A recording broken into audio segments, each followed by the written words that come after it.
Comment se remotiver après l'échec ou la débâcle? Salut les guerriers, dans cette vidéo on va parler de motivation et plutôt de remotivation lorsque on a perdu ou on a essuyé une débâcle, que ce soit au niveau du sport ou au niveau de la vie en général. Souvent lorsqu'on est dans une situation où on est en mode pente descendante ou même lors de nos grosses stagnations, on a tendance à perdre en motivation de par plusieurs points dont je vais faire part. D'ailleurs, reste vraiment jusqu'à la fin.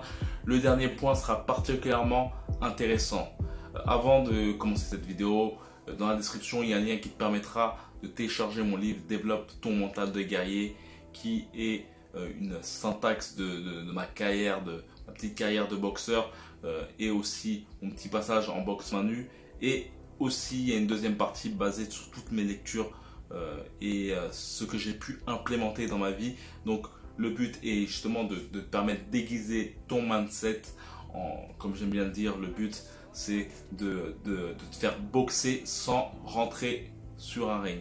Donc pour le premier point, par rapport au fait de se remotiver lorsqu'on a essuyé une débâcle, ou surtout lorsqu'on est dans une sorte de pente descendante, c'est d'accepter justement que l'on est plus ou moins imparfait. On est tous dans des phases d'apprentissage et parfois on est plus ou moins à la traîne. Donc il faut accepter concrètement qu'on n'est pas les saints des saints, qu'on ne connaît pas tout, et justement on travaille pour justement se performer à chaque instant. Le deuxième point, c'est de passer à l'action. Le fait de passer à l'action te permet plus ou moins d'effacer tes peurs et aussi te permet de toujours rester dans une lancée. Comme j'aime bien le dire, lorsque tu as un train à vapeur, en fait, il prend un certain temps pour avancer. Très difficile justement au début de le tracter, de faire les 3 premiers mètres. Et lorsqu'il parvient après 1 km à avoir sa vitesse de croisière, et ben il commence à moins consommer en termes d'énergie. Et c'est pareil pour toi. En prenant des habitudes et surtout en essayant de vraiment passer à l'action, éviter le fait de procrastiner, ça t'amène justement à pouvoir enlever un peu de ta peur, et surtout ça t'amène à trouver de nouvelles idées à implémenter dans ta stratégie. Une autre chose importante, c'est de chercher l'information par rapport à ce que tu ambitionnes, que ce soit, comme je t'ai dit, le sport ou ta vie en général. L'information est un bon moyen justement pour pouvoir avoir une stratégie plus adéquate vers ton projet. Ce qui est intéressant dans tout ça, c'est que ce monde existe depuis très longtemps. On va dire notre civilisation existe depuis très longtemps. Et il y a beaucoup d'informations de personnes qui ont certainement essayé de faire la même chose que toi et qui l'ont pu le mettre dans un livre, dans une formation ou dans le web. Donc il est particulièrement sain pour toi, pour ce que tu ambitionnes, de justement essayer de capter l'information pour pouvoir la retransmettre par la suite. Comme on dit, on ne réinvente pas la roue. D'où le fait de copier ce qui marche. Comme je te dis, on ne réinvente pas la roue. On a tendance et moi j'ai beaucoup eu tendance de faire ça, de jouer un peu l'artiste et de vouloir faire à ma sauce. Et c'est vraiment le grand piège, car ça t'amène à faire les mauvaises choses, mais surtout à prendre la chose très personnellement. C'est-à-dire que lorsque tu veux jouer un peu à ta sauce en mode artiste, en fait tu fais les choses de façon très émotionnelle.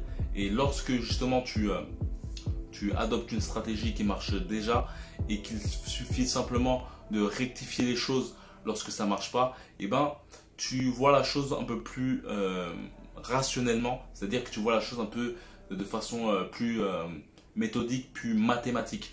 Et c'est vraiment une chose vraiment importante à te dire, c'est recopie vraiment ce qui marche. Essaye d'aller vers les personnes qui justement ont pu avoir l'occasion de faire ce que tu souhaites faire. Comme je t'ai dit, via les livres, via des personnes humaines et via d'autres sources d'informations. Un autre point aussi, c'est de se dire qu'on est responsable. c'est une chose qu'on peut avoir tendance à faire, c'est de passer comme une victime. On peut jouer le rôle de la victime et cela nous amène à ne pas prendre la responsabilité de notre échec. C'est une chose vraiment très dangereuse car cela t'amène à ne pas prendre justement des leçons de tout ça en fait. Lorsque tu ne te mets pas dans la responsabilité de ton projet, que ce soit au niveau du sport ou comme je t'ai dit au niveau de tes projets, et ben lorsque tu ne prends pas la responsabilité, c'est-à-dire que tu la donnes à quelqu'un d'autre et donc tu ne prendras pas de leçon en fait dans la chose et ça ne te permettra pas d'évoluer. Une chose vraiment très importante lorsque tu as un projet, de dire qu'il faut, tu as déjà cette responsabilité de choisir les gens qui rentrent dans ton bus, qui vont t'accompagner dans ton projet. Donc déjà, d'une part, cela est de ta responsabilité. Changer de point de vue et se mettre toujours responsable de ses fautes nous amène à mieux juger de nos erreurs et surtout à évoluer plus grandement. Et le dernier point, sois vraiment hargneux. J'aime bien une vidéo que j'ai pu voir de Usyk contre Belay. Je mettrai certainement le rush et j'adore ce boxeur car il y a une façon de regarder ses adversaires. Tu sens le côté hargneux, froid.